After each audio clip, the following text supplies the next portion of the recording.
चलो।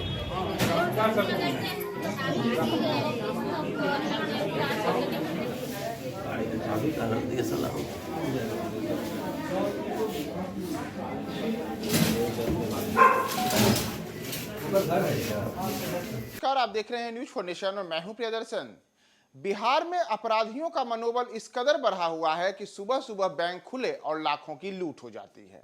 तो बैंक लूट की एक और घटना ऐसे ही बिहार के अररिया जिले में हुई है, जहां आज 90 लाख रुपए लूट करके दिन दहाड़े अपराधी फरार हो गए और चारों तरफ वहां पर पुलिस और सीसीटीवी कैमरे और अन्य प्रकार के तमाम सुरक्षा उपायों के बावजूद जो अपराधी हैं वह आराम से बैंक आते हैं और बैंक लूट करके 90 लाख रुपए लेकर के फरार हो जाते हैं। तो ये पूरी की पूरी घटना जो हुई है वह अररिया जिले में हुई है और आज सुबह सुबह की ये घटना है। दरअसल जब बैंक खुला तो बैंक खुलने के ठीक बाद अररिया शहर के एडीबी चौक के करीब एक्सिस बैंक की शाखा है और यहीं पर दिन दहाड़े 6 हथियारबंद अपराधी बैंक में घुसते हैं और लूट की घटना को अंजाम देते हैं। दरअसल जो मौजूदा समय में जानकारी मिली है उसके अनुसार लुटेरों ने बैंक परिसर में 2 राउंड फायरिंग भी की है।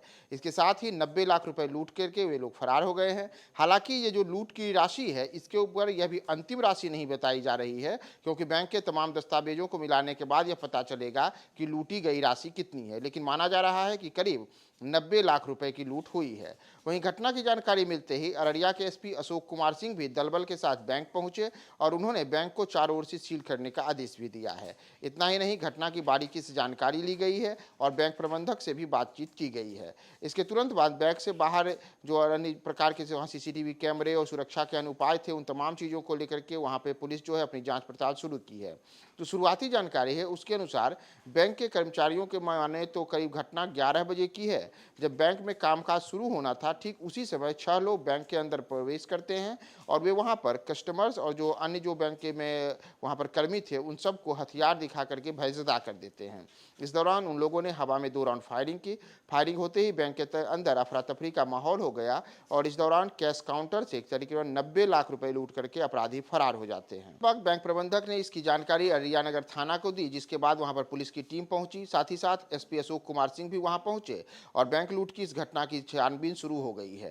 लेकिन सबसे बड़ा सवाल यही है कि जहां पे ये पूरी की पूरी घटना हुई है वहां से केवल 50 मीटर की दूरी पर ही पुलिस पदाधिकारी का आवास है और इतना ही नहीं, यहीं आसपास में एसडीओ का भी आवास है। साथ ही साथ ये पूरा का पूरा जो इलाका है वीवीआईपी इलाका है, तो अक्सर ही यहाँ पर पुलिस की भी गश्ती बनी रहती है। लेकिन इन सब के बावजूद सुबह सुबह जैसे ही बैंक खुलता है वैसे ही बैंक में हथियारबंद अपराधी घुसते हैं और वह भी एक दो नहीं बल्कि करीब आधा दर्जन अपराधी बैंक में घुसते हैं और एक साथ 90 लाख रुपए लूट करके फरार हो जाते हैं। और अगर हम बिहार में इस प्रकार के बैंक लूट की घटनाओं की बात करें तो यह कोई पहली घटना नहीं है, बल्कि अगर आप पिछले कुछ महीनों में अपराध का जो पूरा का पूरा रिकॉर्ड है उसे उठाकर देखेंगे तो बिहार के कई जिलों में अपराधियों ने अपने सबसे सॉफ्ट टारगेट के रूप में बैंकों को बनाया है, जहां कई बार अलग अलग प्रकार की बैंक लूट की घटनाएं हुई हैं। तो एक बार फिर से बिहार में बैंक लूट की एक बड़ी घटना अररिया जिले में सामने आई है। इस मामले में और पुलिस की ओर से और पूरी छानबीन के बाद क्या अपडेट्स आता है हम आपको तमाम अपडेट बताएंगे। आप हमारे साथ बने रहे न्यूज फॉर नेशन पे।